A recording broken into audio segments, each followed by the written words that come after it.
Thank you everyone for coming this morning. Clearly, I guess the party last night mustn't have been as good as the night before because we have a lot of people here very early in the morning for an Auth talk, so thank you for coming. My name is Eijdenberg. I'm a product manager on our cloud platform team. This is my colleague Ben. I'm Ben Sittler. I'm an engineer on our Authorization and Authentication team. So before we get started, maybe just a quick hands up around the room. Who here gets really excited about authentication? Really? I was going to let you in a bit of a secret, which is that I don't actually get as excited about authentication as I do about using the API that I'm trying to access. And I think one of the things I really want to do today is show how easy it is to be able to get past the authentication step when you're using Cloud Platform and get to using one of the 60 or so APIs that Google provides. So when I look at Cloud Platform, I see we have a number of different areas. We have services and APIs that we provide that make it easy for you to get on with solving your problem. We have services like Cloud Storage, which is an Internet Object Blob Store. We have Cloud SQL. We have Cloud NoSQL, two different ways of storing data and manipulating that from within your application. We have things like BigQuery, which is a great way of manipulating huge amounts of data and running query and getting business intelligence out of that. But then I see a second half of what we have. We have a number of containers where you can write code. We have App Engine, which is our platform as a service offering, and we have Compute Engine, which is our infrastructure as a service offering.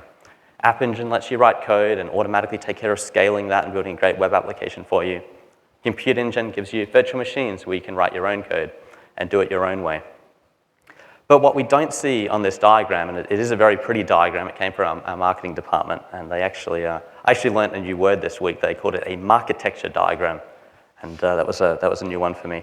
But what we don't see on here is, I think, the glue that holds this together, which is authentication and authorization, which is how that you identify the code that you are running to the rest of Google services. So whether you're running your code within our platform on App Engine or Compute Engine, or whether you're running your code under your desk, or whether you're running it on-premise, or if you're running it in another service provider. And so what we're going to go through today is the authentication part, how to identify your code to Google so that you can use our APIs and you can get on with building the application that you're trying to build. Now, we say auth a lot, and auth can mean a lot of different things to different people. I split it into two areas, authentication and authorization. So authentication to me is knowing who you are, whether that's a person logging into an application or whether that's your application making a call against one of our APIs. Today we're going to show you how to write code to authenticate against our APIs. We're going to show you easy ways to do it using our client libraries, but we're also going to show you how to do it from first principles. So if you're not using one of our client libraries and you actually really want to understand what's going on behind the scenes, we're going to show you how to do that too. We're going to look at how to do that from within App Engine, within Compute Engine. We have some special tricks there that make it very easy. And we're going to show you how to do that from anywhere else, whether it's under your desk, on-premise, or in another hosting provider. The second part of auth that we're going to talk about is authorization. And authorization, I always think of that as a second step. Now we know who you are you allowed to perform the action that you're trying to do? So are you allowed to start this virtual machine? Are you allowed to read this particular file in cloud storage? We're going to spend some time on that today. We're not going to spend as much time. The authorization part, it's primarily configuration. It's not as complicated. There aren't as many spots that you can go wrong there. But what I want to show today is how to set that up and go through some of the common pitfalls I see when people are trying to do this and when they're having difficulty accessing our APIs. So I thought, maybe first, let's look at what goes into making an API call against a Google-hosted API.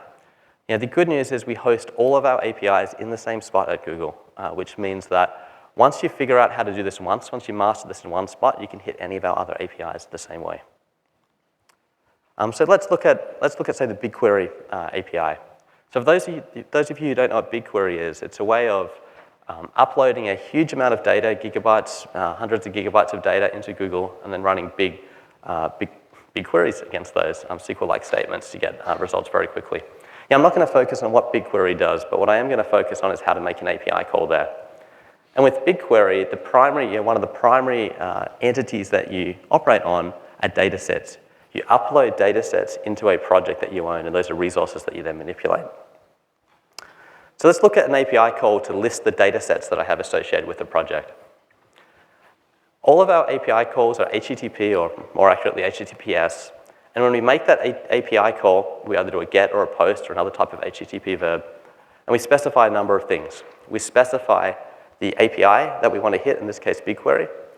We support multiple versions of APIs. So here we're accessing version 2 of the BigQuery API. The rest of the path that we have here will vary a little bit by service, but a fairly common pattern we see within the cloud platform services is we're manipulating resources that belong to a project. So typically you'll see the word project somewhere in that path, and then you will see an identifier for that project in that path. In this case, I can see project number 1, 2, 3, 4, and I'm trying to list the data sets associated with this project. We go against a common host, the googleapis.com server, and now the interesting bit. We have this authorization header, and that header is all we need to get right. That passes in what we call a bearer token, and that's a token that will then allow us to access that particular API.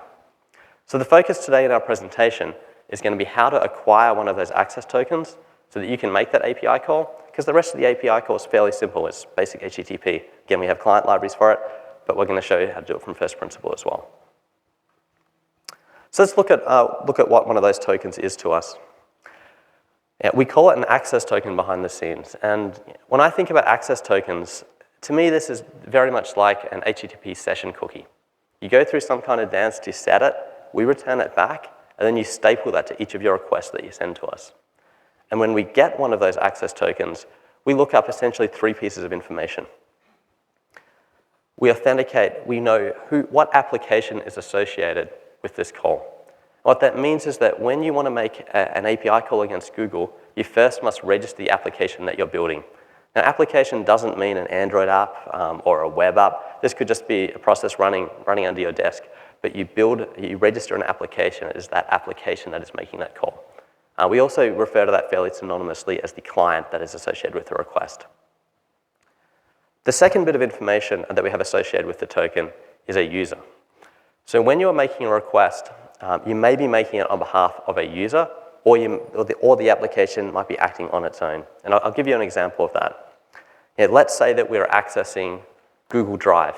Now, Google Drive is a consumer product, but we have APIs, goes through the same infrastructure, so that you can register an application, allow the user to click through a consent screen, and then your application can access their data in their drive.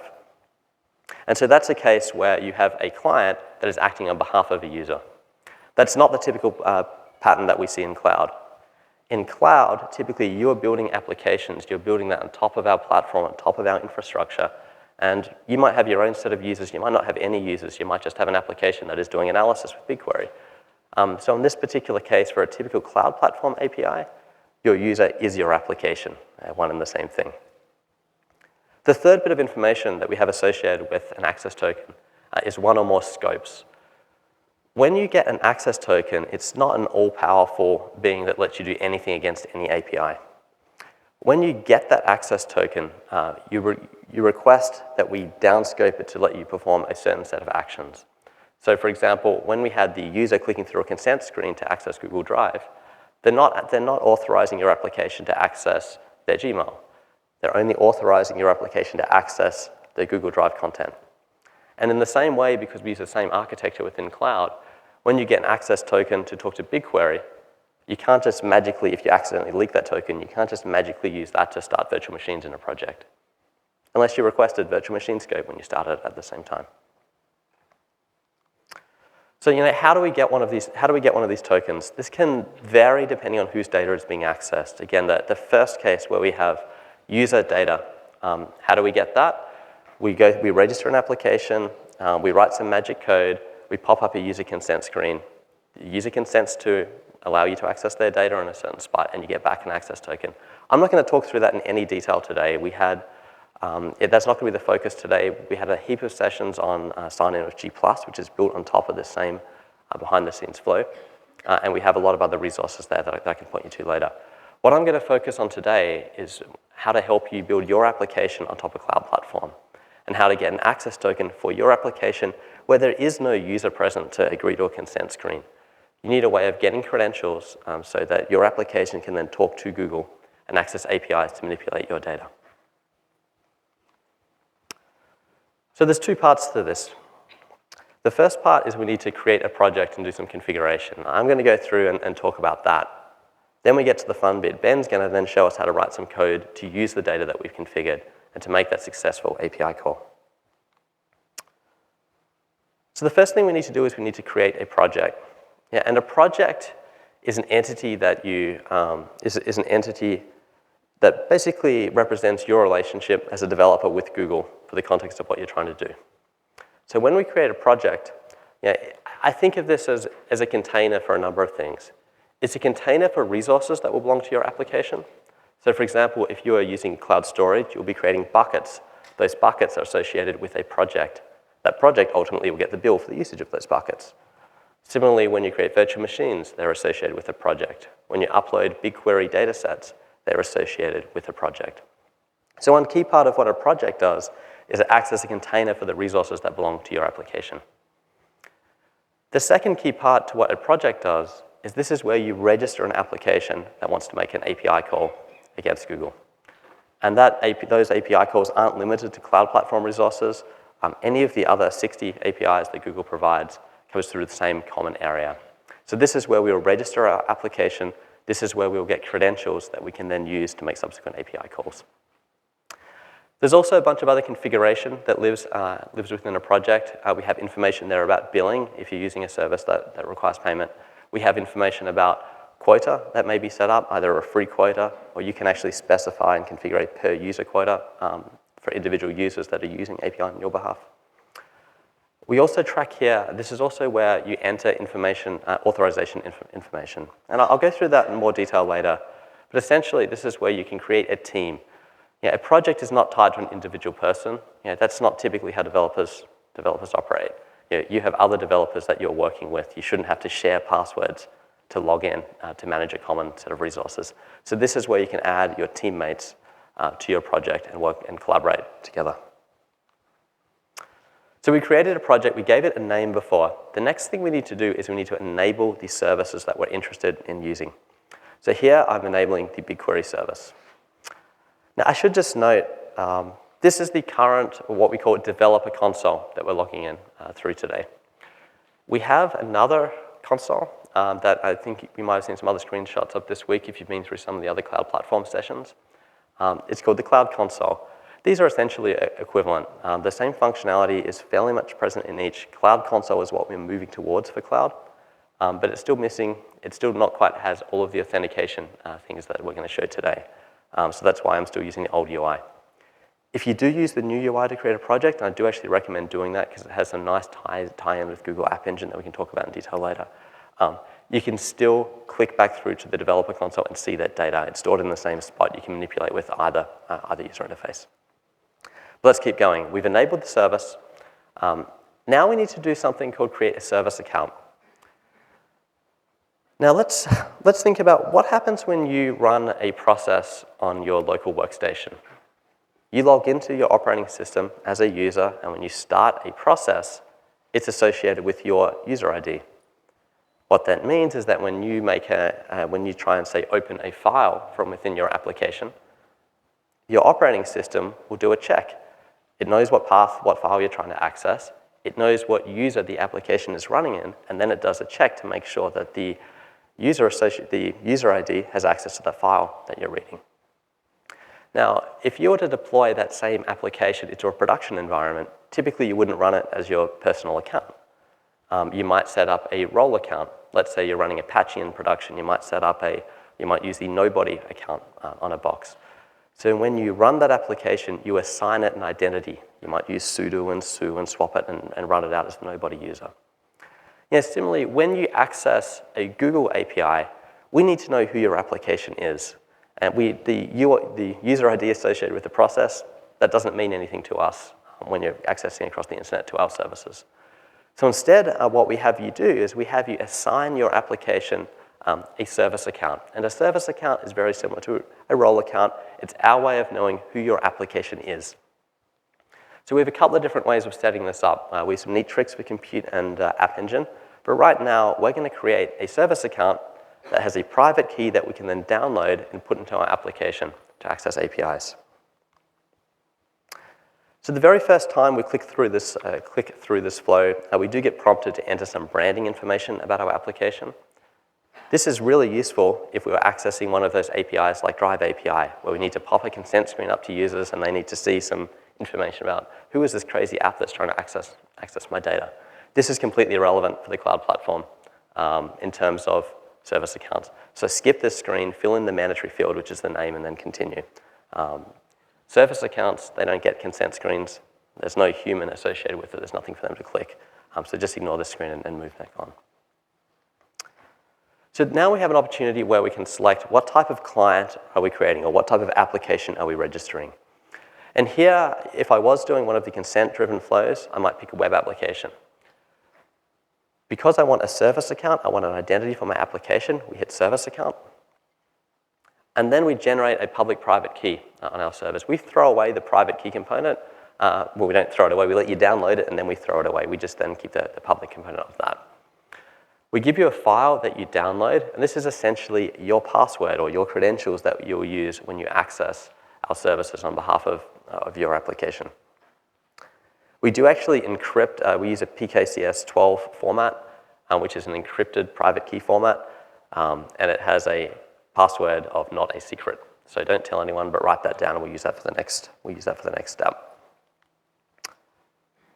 When we create that service account, don't everyone take screenshots of my username that I've created on my service account here, but we get an email address associated with that as well.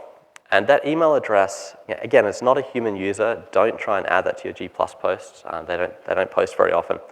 But you do need to take note of that email address, because when we try and set access control up later, we use that email address to represent this is the user that I'm trying to access, even though that user is an application. There are also some options here for rotating that private key. You can create a new one.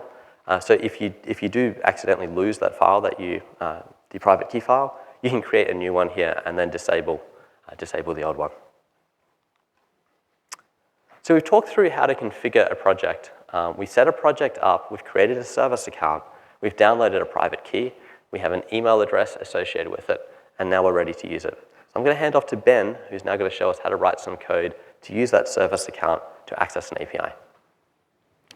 Thank you, Adam. So let's get an access token.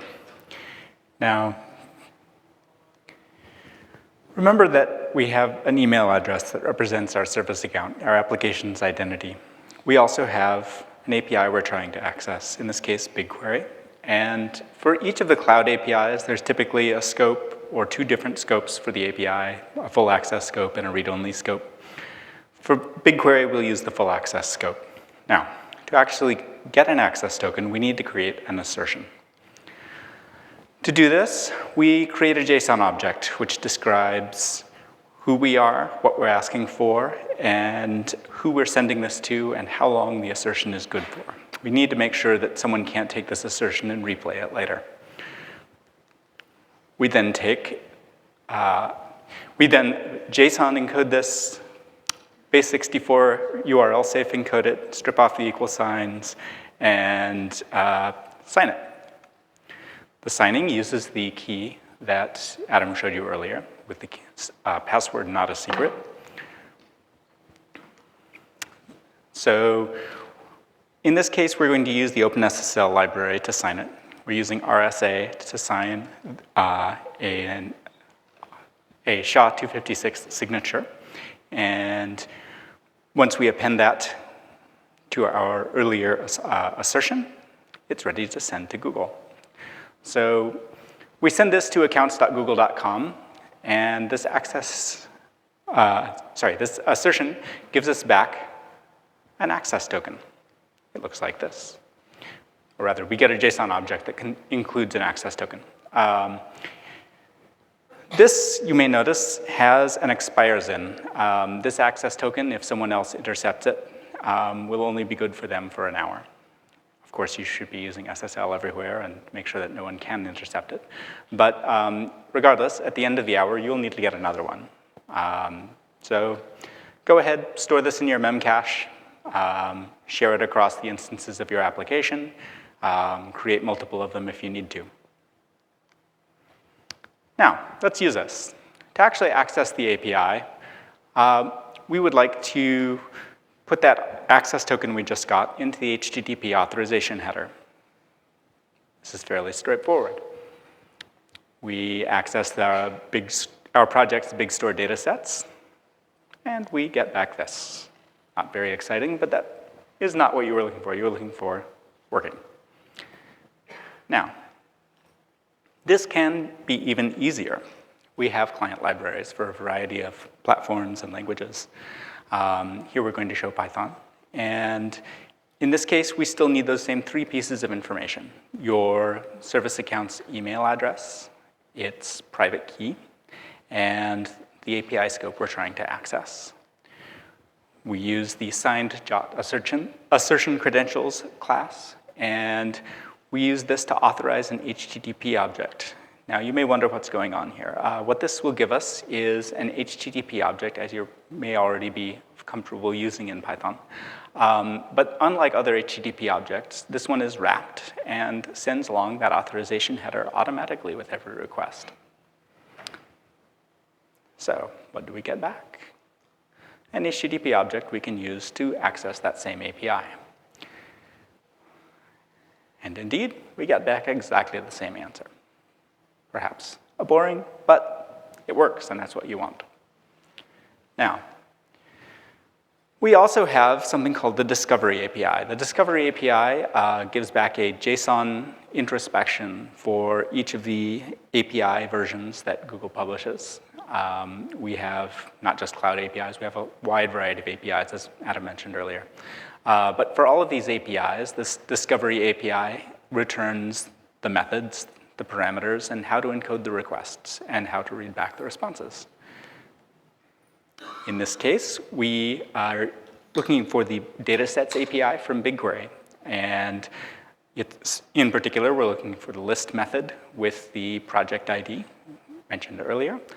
And note that once you call that list method, you're getting back a request object, but nothing has actually been sent to a server yet. For that, you need to call execute. And here is where our special HTTP object comes in. When we call execute, we pass in our decorated HTTP object, and this means the request will be executed with the authorization header. Indeed, response is as before. Now, we also have Google-hosted environments. I'm sure you've all heard of App Engine and Compute Engine. And we can make this even easier. Remember earlier, we had 3 pieces of information. Adam's going to tell you more about how we use this. Thank you, Ben. So what Ben's gone through and shown us is shown us how to use that private key that we created before, and how to then use that to generate what we call an assertion, and then how to sign that assertion with that private key, send that to Google. Now we have an access token, we're ready for business. Once we have that access token, we can hit those APIs. We can do exactly the same thing in Compute Engine and Google App Engine. But the neat thing about Compute Engine and App Engine is that they are already running on Google's infrastructure. Because they're running in our data center on our infrastructure, we know who they are. We can prove that that app is your app, and that app is belonging to another project. We know this. And so what that means is that we still use a service account to access APIs, but we use a service account that has built-in credentials. So what that means is that when you start a Compute Engine virtual machine, you can tell it to use a service account, and here are the scopes that I want. And then from within that virtual machine, we can make access tokens available directly to your application without you ever needing to see a private key. And exactly the same within App Engine. When you create an App Engine app, we create a service account associated with that App Engine app. And then you can use that, you can add that to access control lists for other services and other projects, and then you can get access tokens for that straight away. And so Ben's going to now show us how to do that. Thank you, Adam. So let's start with App Engine. Now, before, remember, we needed 3 pieces of information. We needed the email address for our service account, we needed a private key, and we needed an API scope. Only the last one is needed here. We use the App Identity API to get an access token. You notice we did not sign an assertion we didn't have to make an HTTP request to get our access token. This is all handled for us by App Engine. Now, our client libraries also make this easy. You can use the app assertion credentials class to get the same effect. And this gives you back a decorated HTTP object very similar to the one we saw before. In fact, we can do the same thing in Google Compute Engine. As Adam mentioned, you need to tell Compute Engine which scopes your VM is allowed to access. So in this case, we're going to let instance foobar access the BigQuery. To fetch a token in Compute Engine is actually an HTTP request. We can talk to the metadata server and get back an access token, just as before. Now, once again, you can use our client libraries to make this even easier. We have an app assertion credentials once again, but this one's from the OAuth 2 client.gce package rather than for App Engine. And it gives you, likewise, an HTTP object, which is automatically adding authorization headers. So, thank you, Ben. So Ben showed us a number of different ways to access, to get those access tokens. Remember, all we need is one access token. That's all we need to actually access an API. And there's three. I think we've gone through three different ways. We have doing it from first principles. We have using part of our client library, the OAuth part of our client library. And that OAuth part, it gives us those HTTP objects back. And to me, that's probably my favorite part. We have these special HTTP objects. It's like an HTTP object with benefits, right? I can use that object the same way that I'm used to making regular HTTP requests, but it automatically adds that authorization header for us. And even better, it'll detect when my access token is going to expire. It'll get me a new one. So I don't have to write code in my app to do that for me. In addition, if for any other reason the access token doesn't work, it'll get a new one for me automatically. So I think that's a really powerful way of taking advantage of being able to use those client libraries to access our APIs, even if you don't use the rest of the stack, even if you don't use the full Discovery API as well, which is also a very useful part of the library, especially when you're getting started with an API and you're trying to learn about what the different methods are that exist. So when we run an application, we assign it a service account. We give it an identity. That's how we do it. We can use built-in credentials in App Engine and Compute Engine. But when you're running elsewhere, and this includes when you're doing local development with App Engine, where we don't know who your application is because it's running on your workstation, we give you the downloadable private keys that you can then associate with your application to give it that identity.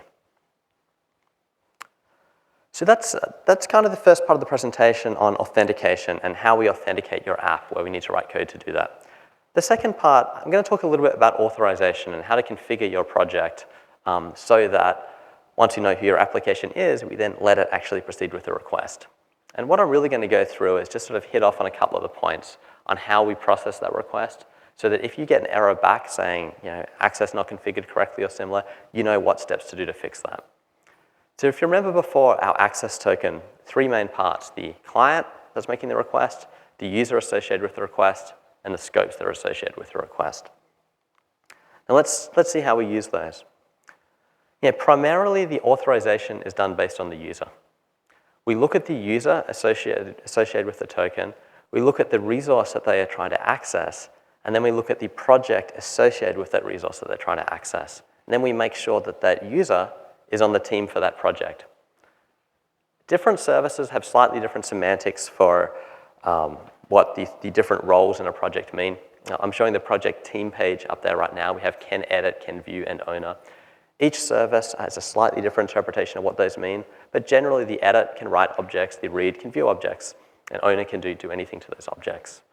Some services like cloud storage let you go a little bit deeper and set access control entries on individual objects and individual buckets, but essentially they default to these parameters here. So the first thing you want to do is make sure that the object that you're trying to access, that the project it belongs to, has the application on its team. And that's done automatically for service accounts that you create within a project. But if you do create an App Engine app, and then separately you create a project in the developer console, they are different. So you will need to get the email address associated with that App Engine service account and add that to the team in the developer's console. If you use the new cloud console, a lot of that's handled automatically for you. We then look at the scopes that are in the request. So once we figured out that the user is allowed to access the object, we then check to see what scopes are associated with that API call. And if you don't have those scopes associated with that access token, we won't let the request go through either. So make sure that you request the appropriate scope with your access token. And those scopes can be found in the documentation for each of the APIs. The second part is based on the client.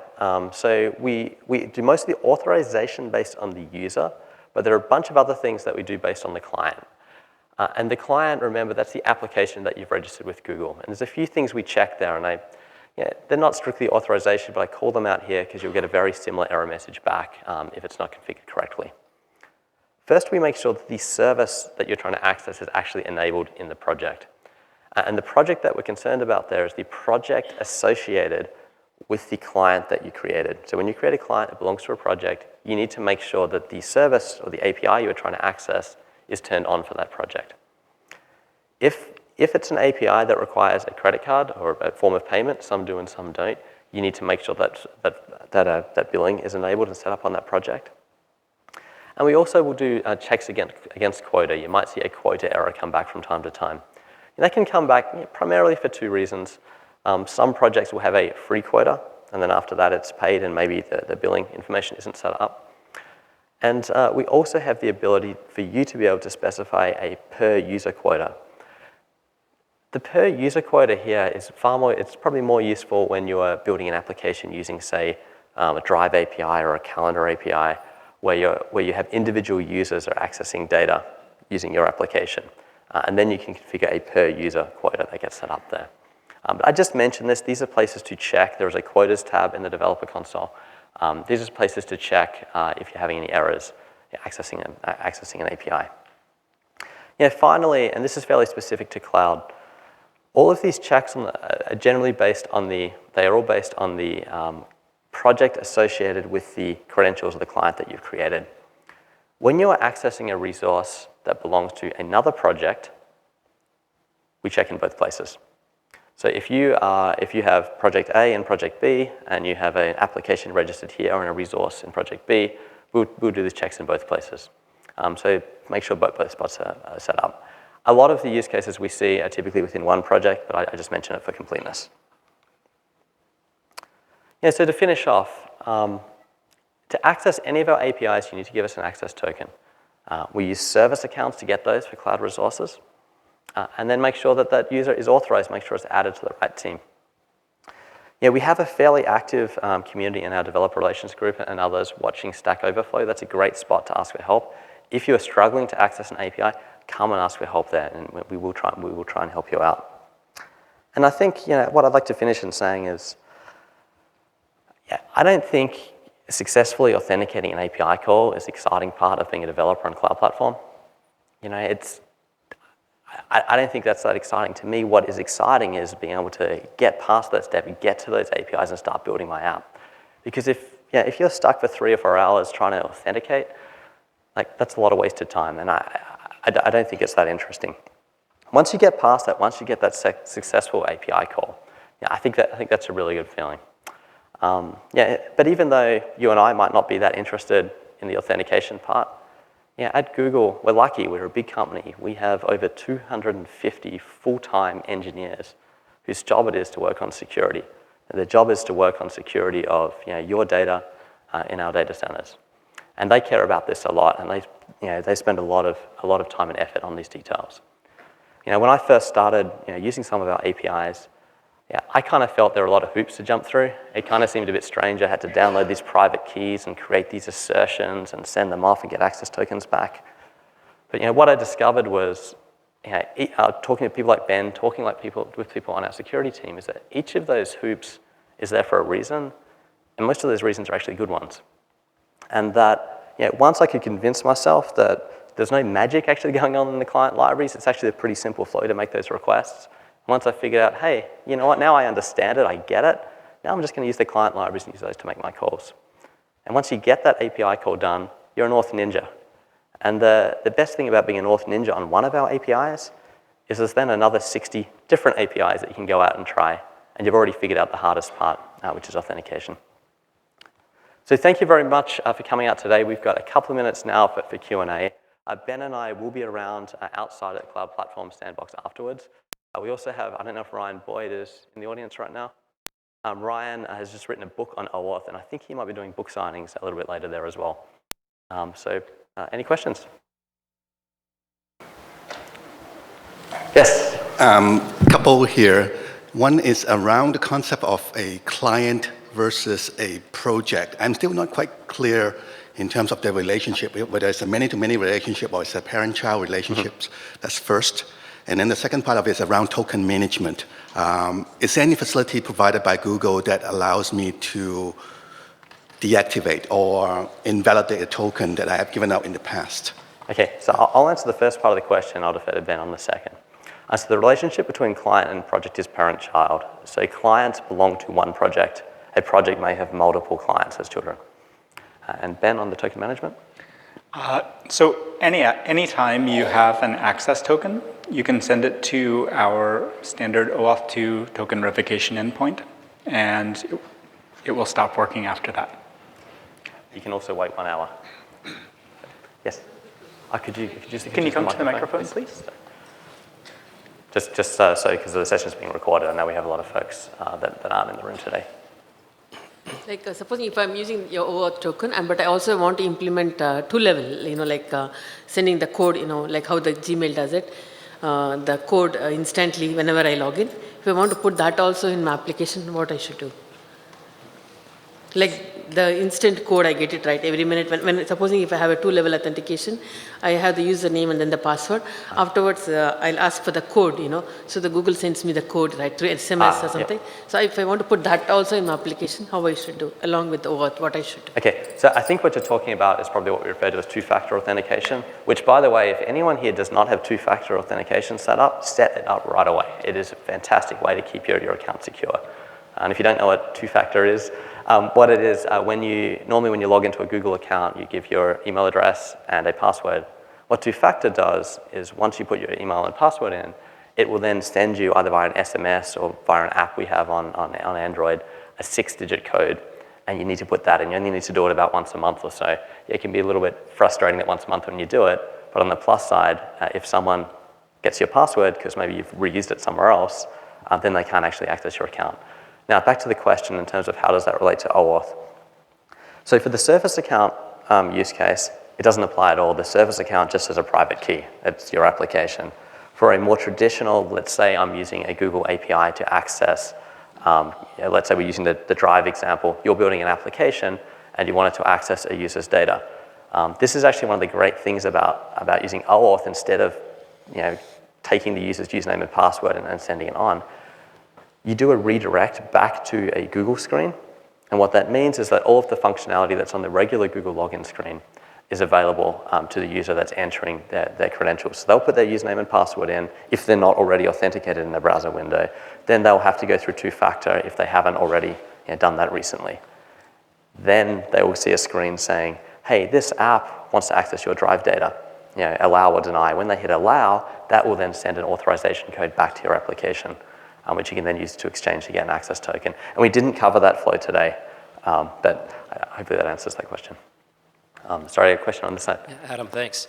I'll try to be as concise as possible. I'm going to imagine an imaginary app that I want to make a thing. Let's say I wanted to have a Chrome extension that did something like take the URL or something, put it up on your drive of whoever is logged in there. So like you had just said for the previous one, there's the client-side authentication to say which Google Drive are you if you're not already there, and then it gives you that. Mm-hmm. But for this project that I have, let's say I go through and I make the project for myself. I enable it for Google Drive service. I create a service account, and I have generate a private key then, and then I can, at runtime, get an access token to use. Mm-hmm. It all works great. I put this up as an extension, and millions of people download it everywhere, and then all of a sudden now I've got problems with the quota. Correct. You're also going to have millions of people with access to your private key. Exactly. So is there, I guess maybe, is there an API that we can have for generating these API tokens? so that every single person who downloads the extension can have their own token, let's say, for themselves as a developer when they're really not developers. But that way they have their own quota for every person that downloads it. I'm not sure if there's an API for these APIs. Yeah, I mean, it sounds to me like that's probably more of a case for what we call the three-legged authentication flow, where you have the user consenting to access their data, right? In which case we don't use the private key. We don't need to generate a private key. We'd probably use, and I should probably defer to Ben pretty quickly here. I was going to say the web application flow. Do we have something special for Chrome extensions? I think Chrome extensions... well, I just made that up. Let's just say it's not a Chrome extension. It's an executable that I make freely available, and they all download that there. But it'd be the same question I have is how does that throttling happen when it's just out there and everybody's using it for their own? Yeah, I can give you a very concrete example. So if you look at GCUtil or GSUtil, and those are utilities that Google provides for managing compute engine and cloud storage, respectively. Yeah, that's a binary, essentially, that we distribute. And when you download and run that binary, and by the way, it's using all of our public APIs, but when you run that binary, the user is presented with the URL, and that's opened automatically in the browser for them, that allows them to consent to manage their cloud storage objects or their virtual machine objects on their behalf. And that then returns actually what we call a refresh token, which is like an access token, but it's one that you can use to get more access tokens after an hour when it expires. You will then store that locally on their machine, and then you can use that to make subsequent calls. And that's when those per user quotas come into effect. So that's where you can then throttle users, make sure that one user doesn't ruin it for everyone else by doing thousands and thousands of API calls. But if someone does do that, like what if there is people who then use this new thing you've made and you can't guarantee that other people who've downloaded it won't have had the quota taken up by someone they don't know? So it's a per user quota that you can set. Right, so you can set it so that each user might only be able to do 10 requests per second or some limit like that. So maybe, I think we're running out of time. I'm getting the get off the stage signal from the back. Please come and find us afterwards. We are going to be around until about 10:30 over the Cloud Platform booth. Thank you everyone for coming today. If you did enjoy the session, if you do want Ben and I to come back next year and tell you more about authentication, please rate the session at the back. There's a feedback QR code over there. If you didn't like the session, if we just wasted 45 minutes of your time, no one reads the feedback, so don't worry about it. Thank you.